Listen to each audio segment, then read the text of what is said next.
y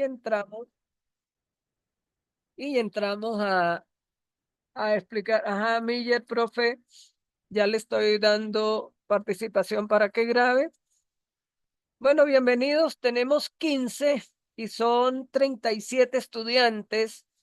Hay estudiantes que me han hecho preguntas que se ve a grandes rasgos que no asistieron al primer encuentro, ni tampoco lo vieron ni en diferido. Y les digo, como les coloqué vamos a compartir pantalla de las instrucciones de, de las instrucciones generales. Ok, voy a abrir un poquito aquí sí ven allí bien la pantalla, ¿sí? ¿Listo? Vamos a Sí, traer señor. para acá. Bueno, em, deben trabajar. Voy a leer un poquito, esto lo tienen, no me voy a detener a leer línea por línea, obviamente, sino algunos elementos que ustedes tienen que manejar. Todos estos 1, 2 y 3 tienen relación con las normas UPEL. Aquí me faltó colocarle que la sangría es de 1,27. Eso no lo coloqué, pero eso ya ustedes lo tienen. Ustedes, de estos elementos que les saqué hoy unas instrucciones, ustedes ya tienen desde competencias investigativas, tienen la rúbrica de autoevaluación. O sea, ahí está todo explicadito. Además, tienen el manual UPEL. Entonces, importante, no dejar espacios entre un párrafo y otro. Eh, la, el tipo de Arial tiene que ser 12. Así les elaboré las plantillas para que no tengan problemas. Em, Deben tener entre 1,5, espacio entre 1,5 entre líneas y párrafos. Hay trabajos que vi que siguen dejando espacios entre párrafos. Eso no, tienen que cuidar todo eso, cada párrafo que tenga entre 5 y 10 líneas, no más de 10 líneas, con 3 oraciones por párrafo, hay que cuidar todo eso.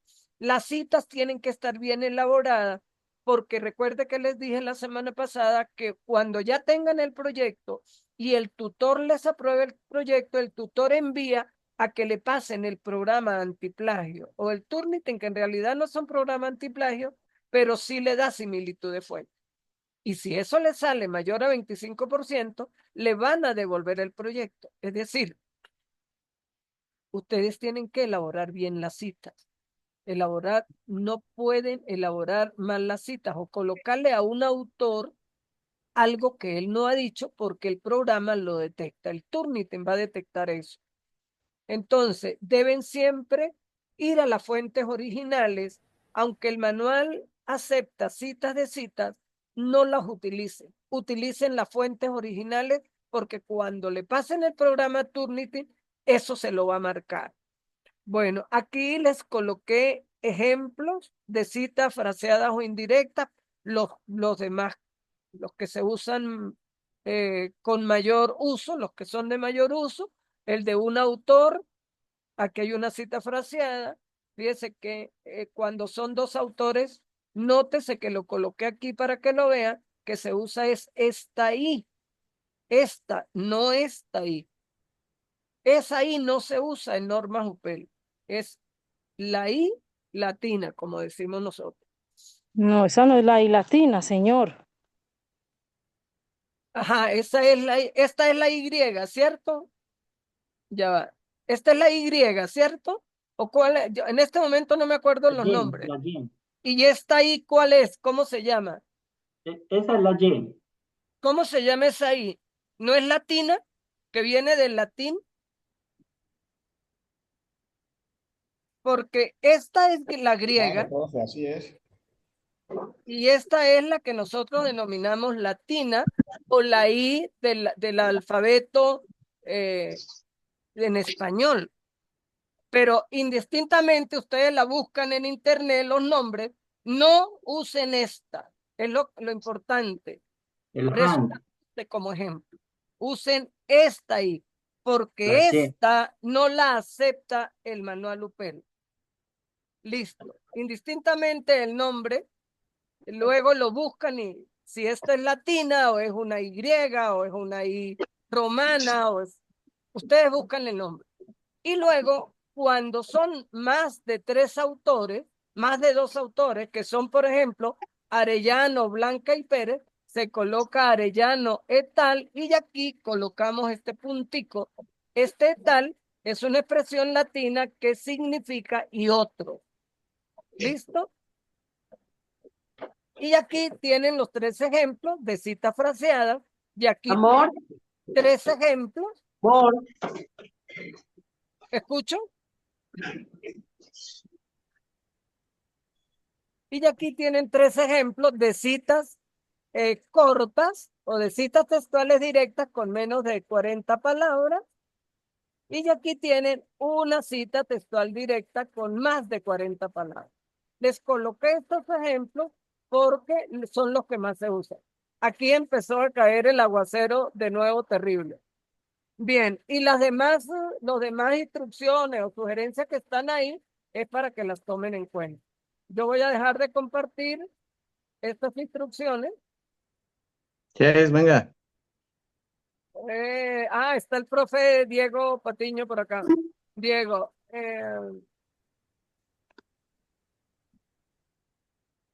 bueno, no, es ahí la en de inglés, la inglesa, hay que buscar los nombres correctos luego. Sí, y latina es esa Y o Y. Ok, bueno, de todas maneras lo importante es que no la use. Vamos a pasar a compartir la metodología en relación a la... eh, voy a ampliar, están viendo ya la pantalla compartida, voy a ampliar aquí, vamos a explicar lo que nos quedó de metodología para entrar a un ejemplo de elaboración de la metodología. Bueno, nosotros todo esto lo trabajamos la semana pasada, hicimos un repaso de cuáles son los elementos metodológicos que ustedes tienen que elaborar. Ahorita retomamos estos elementos con un ejemplo de un proyecto ya elaborado. Hablábamos la semana pasada de la importancia de que el primer elemento que lleva el estudio metodológico de un trabajo doctoral son los paradigmas.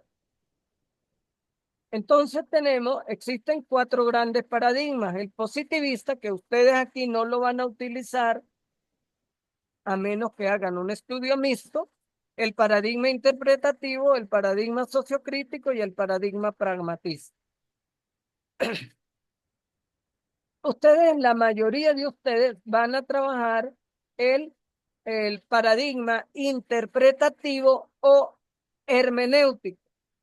Son los que más. El paradigma pragmatista lo utilizará los que utilicen estudios mixtos. Y el paradigma sociocrítico, ahorita tengo un estudiante que está haciendo investigación-acción, por lo tanto trabaja con el paradigma sociocrítico, pero trabajar con el paradigma sociocrítico es muy complicado porque implica cambiar estructuras en las instituciones educativas. Ya vamos a hablar un poco de cada uno de los paradigmas. El paradigma positivista, como ya les había explicado en competencia investigativa, se refiere a los estudios, a los enfoques cuantitativos, y los diseños más utilizados son los correlacionales descriptivos, los cuasi experimentales y los experimentales. En esta parte yo no me voy a detener, esto es un material que ustedes ya tienen y ningún estudiante, para los estudios doctorales de la Universidad Pedagógica Libertador, no se usan estudios solamente cuantitativos. Además que son los estudios cuantitativos son los que ustedes más han trabajado en sus estudios de pregrado y maestría. Bueno, aquí no tenemos técnica y instrumentos, pero ahorita vuelvo a esto, voy a ir a los enfoques, a la metodología cualitativa, pero me voy a centrar en los aspectos caracterizadores de los métodos o diseños. Esto es lo más importante que ustedes tienen que manejar. Voy a volver un momentico. Ok. Ustedes van a trabajar entonces con estudios eminentemente cualitativos basados en el paradigma interpretativo o hermenéutico, eh, y todo lo que es la investigación cualitativa tiene dos grandes paradigmas, el interpretativo sociocrítico. Ustedes van a trabajar con el interpretativo porque básicamente lo que van a hacer es pasar entrevistas, hacer observaciones, transferir todas las entrevistas y las observaciones a texto escrito y hacer análisis o interpretación de texto. De eso se trata, digamos, la parte empírica de los estudios cualitativos. Los estudios sociocríticos, enmarcados en la metodología cualitativa, se tiene que hacer transformaciones, o sea, son investigaciones a acción que se hacen para hacer transformaciones y en un estudio doctoral eso es muy complicado y muy costoso para desarrollarlo. Entonces, lo más importante que ustedes tienen que saber es que no van a trabajar con datos estadísticos y que si en algún momento, por una pregunta que hicieron también la semana pasada, utilizan datos estadísticos, eso se tiene que sustentar, porque Miguel Martínez Migueles nos dice en sus libros de investigación cualitativa que el hecho de que yo utilice algunos estudios estadísticos en un trabajo cualitativo no deja de ser cualitativo, sigue manteniendo.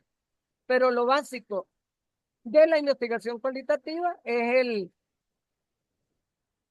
la interpretación de los textos que hace el investigador y esa interpretación hoy día la hace los software cualitativos. Entonces, los diseños de investigación o los métodos de investigación que ustedes van a utilizar, comúnmente van a utilizar la fenomenología, la etnografía, la teoría fundamentada y las historias de vida, un poco que los conversamos rapiditamente la semana pasada, pero ¿cuál es la diferencia entre la etnografía eh, y la fenomenología? Esto tiene mucho que ver porque la etnografía,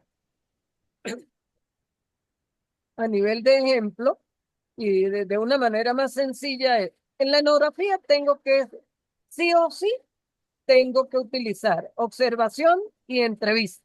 Eso es obligatorio en la etnografía. En cambio, en la fenomenología, en la teoría fundamentada y en las historias de vida, en los estudios de casos, solo con entrevistas o análisis documental se puede hacer investigación. Pero la etnografía requiere obligatoriamente la inmersión prolongada en el campo del investigador y la observación permanente de lo que ocurre. Entonces, un poco, esa es la gran diferencia a nivel de operatividad de cada método, diseño, que no, la operatividad implica es si, qué tipo de instrumento utilizo. Aunque yo puedo utilizar para todos instrumentos, para todos ellos puedo utilizar los instrumentos de eh, análisis interpretativo de textos, por ejemplo, del PEI, análisis del PEI, análisis de las notas de los estudiantes, etcétera.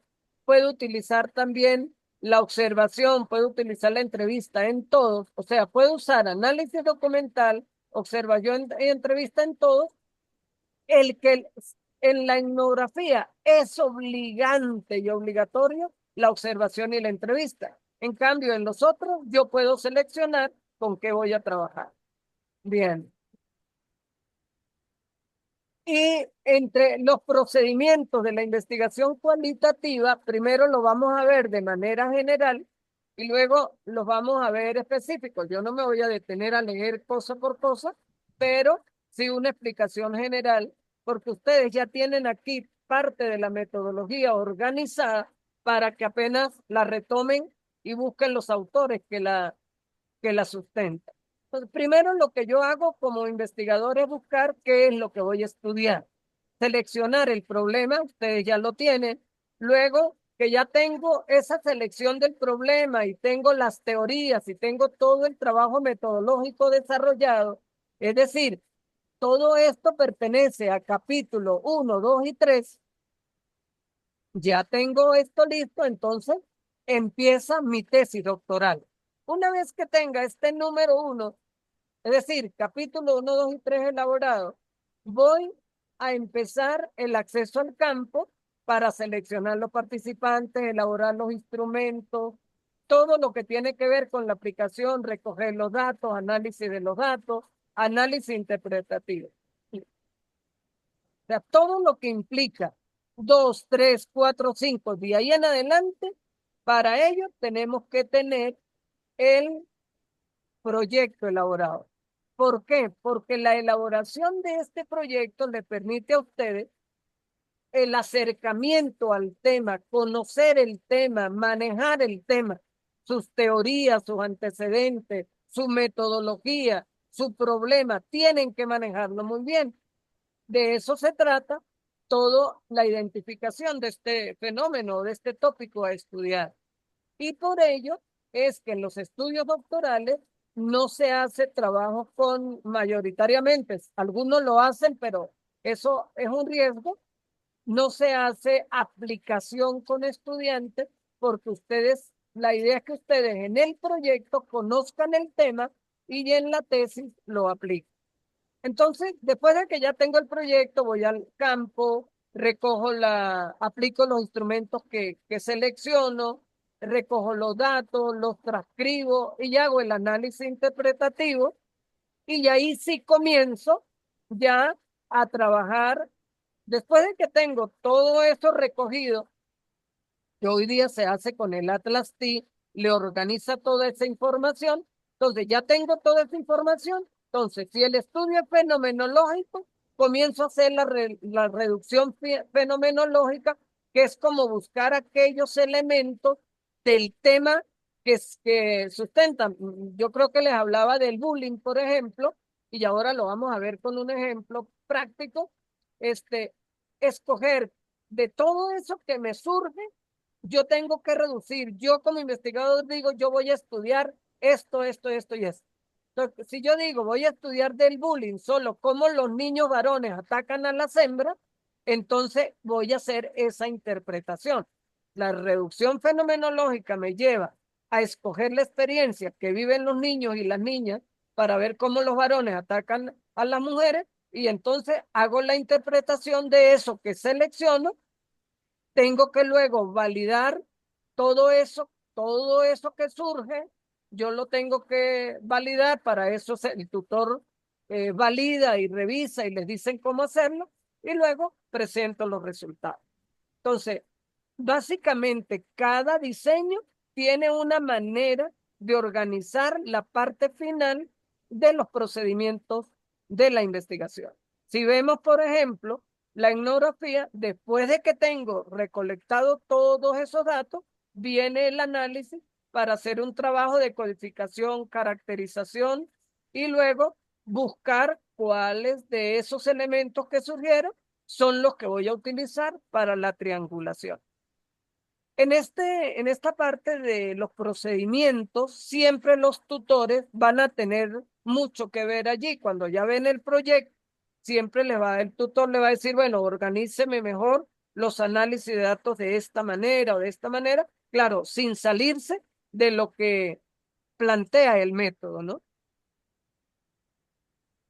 Y la teoría fundamentada, una vez que ya tengo todos los procedimientos generales, entonces empieza con la codificación abierta, luego viene la codificación axial. ¿Qué implica la codificación abierta? Todo esto lo hace, como ya les dije, el Atlas T, un software de análisis cualitativo. Pero la codificación abierta, yo agarro todas esas unidades que salen, todo ese poco de texto y le asigno códigos. Si yo me pongo a hacerlo solo, en esas entrevistas duraría unos 3, 4, 5, 6 meses haciendo los códigos a cada segmento de datos, que es la codificación abierta. Se llama codificación abierta porque a cada segmento que yo saco de las entrevistas, o básicamente de las entrevistas en teoría fundamentada, le coloco códigos para poder identificar y hacer análisis de ese segmento de esos datos. Bien.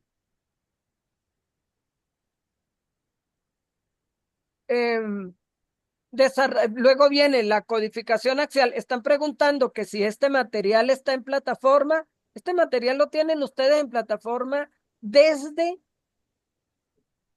competencia investigativa.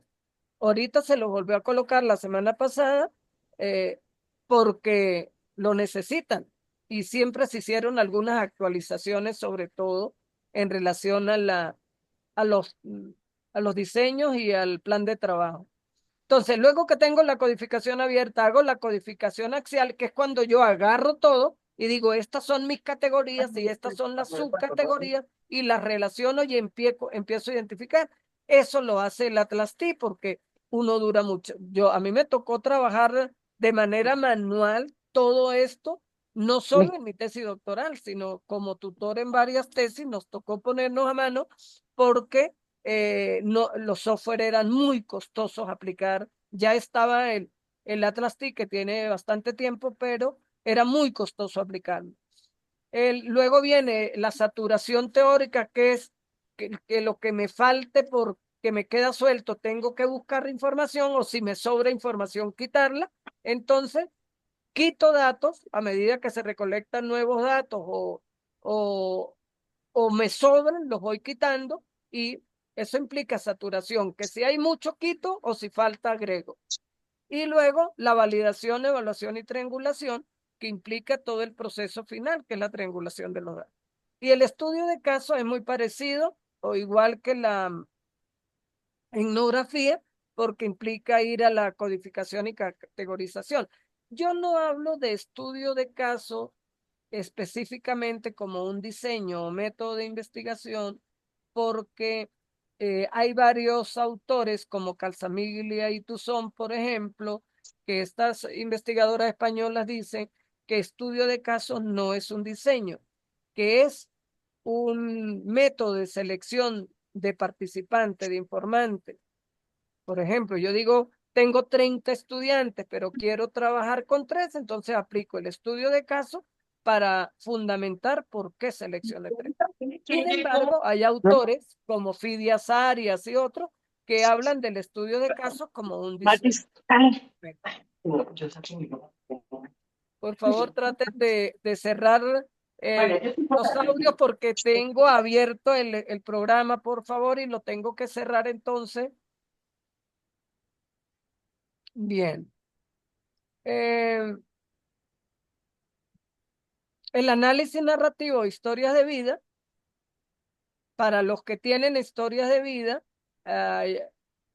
después de tener todo, aquí yo le coloqué la grabación de entrevista y todo el proceso, viene la transcripción y organización de los datos y luego viene todo el análisis de datos. En la historia de vida, el investigador tiene muchas salidas porque lo puede hacer como la teoría fundamentada o puede codificar los datos igual que para la etnografía. Entonces, hay una suerte de mayor espacio de análisis para cuando se hace estudios narrativos o análisis de historias de vida. Casi básicamente, entonces, para cerrar aquí, hay como 4 elementos básicos en el procedimiento. Selección de los instrumentos, aplicación de los instrumentos, sea entrevista, observación o análisis documental.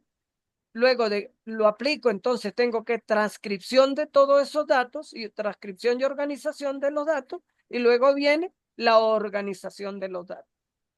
¿Listo? Y le viene la organización y luego viene todo el análisis de los datos que va a llevar a la triangulación y a la interpretación y contextualización de todo ese trabajo. Y al final ustedes tienen ya en plataforma las referencias que se usó para elaborar este material. Ahí las tiene básicamente el libro para los que están haciendo etnografía, el libro de Atkinson y Harmle. Para los de teoría fundamentada hay varios trabajos, pero los básicos de teoría fundamentada son Strauss y Corbin. Entonces aquí tienen como que las bibliografías las referencias más importantes para el trabajo con metodología. Bien. Voy a dejar entonces de compartir y vamos a, si veo que se nos va a acabar el tiempo, cerramos. ¿Hay alguna pregunta aquí, por favor, antes de compartir pantalla con el ejemplo?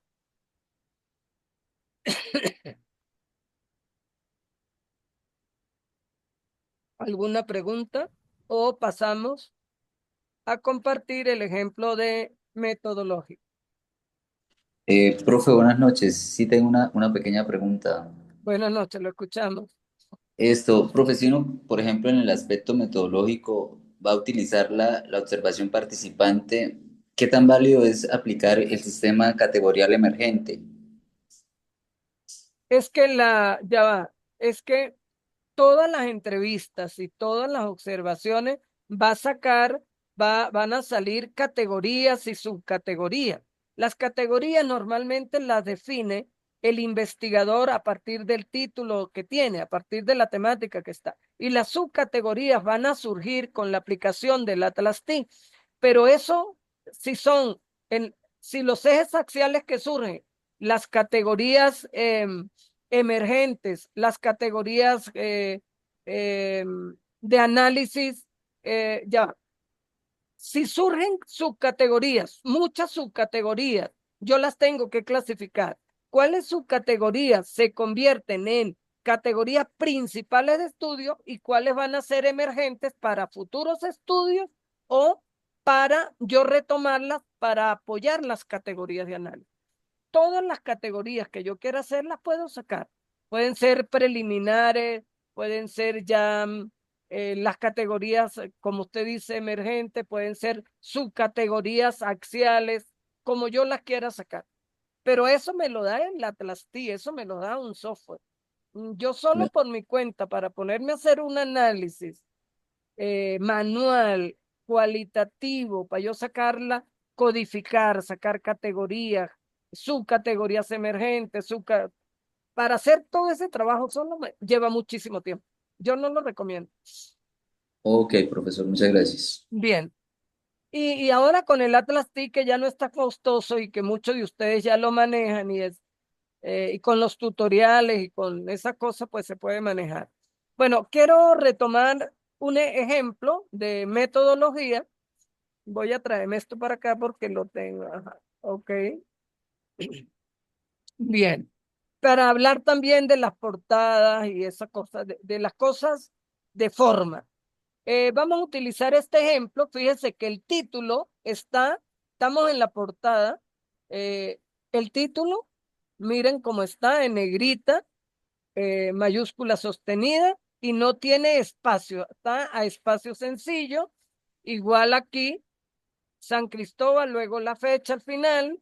Luego fíjese que todo esto está a espacio sencillo. Ya aquí colocamos de tesis presentada, no, este es proyecto de tesis, porque esto lo tomé para el ejemplo, proyecto de tesis presentado como requisito para optar,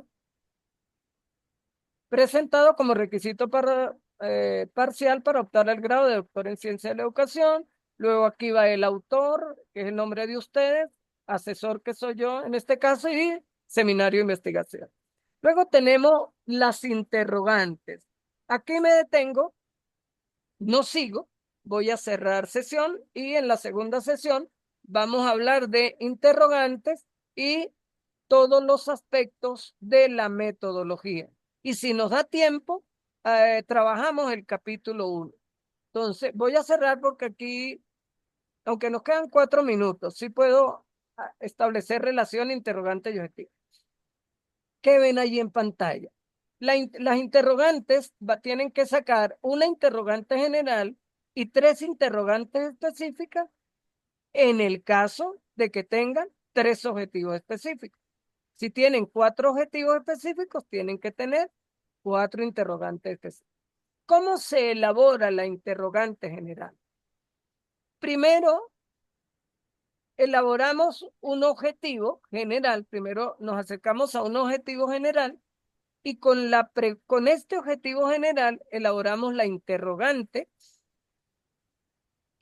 la interrogante nos ayuda es cuando estamos con el Atlas T trabajando, allí el Atlas T le va a pedir la interrogante. Por eso esta parte cambia mucho, porque cada día se va ajustando más. La interrogante tiene, lo que ven en azul es la interrogante. ¿Qué aspectos permite? Lo que ven en rojo es el objetivo. Generar un acercamiento teórico-metodológico dirigido a la práctica pedagógica de los docentes a partir de los saberes previos de los estudiantes en el área de matemática. Y lo que tienen resaltado en amarillo, estamos hablando de la interrogante general, todo esto que está resaltado en amarillo es el contexto. Si vamos al objetivo general, aquí ya no aparece la pregunta, sino aparece el objetivo y el contexto. ¿Ven?